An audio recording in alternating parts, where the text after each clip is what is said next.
سلام به تجارت بین، خوش اومدید. امروز قراره در مورد شهاب دارابی با شما صحبت کنم.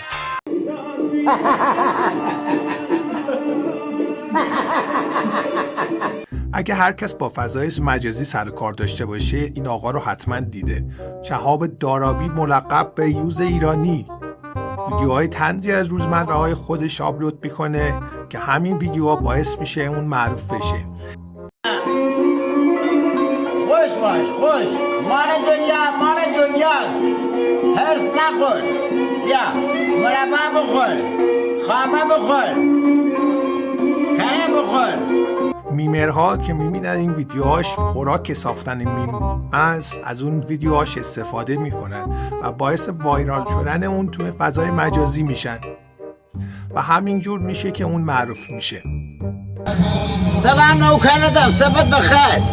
قربانت.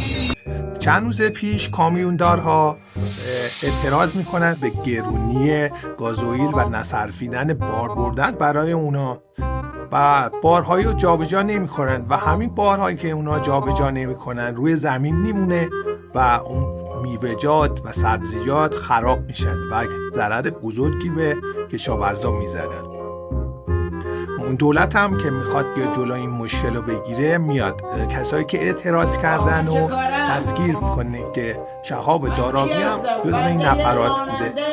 خیلی خلاصه براتون توضیح دادم، امیدوارم که خوشتون اومده باشه. پس لایک ساب فراموش نشه. میگم که یه سابسکرایبی، یه لایکی، یه آی لاویویی برای ما بذارین دیگه. این همه دارم براتون از خودم مایه میذارم، یعنی حقم نیست. I love you.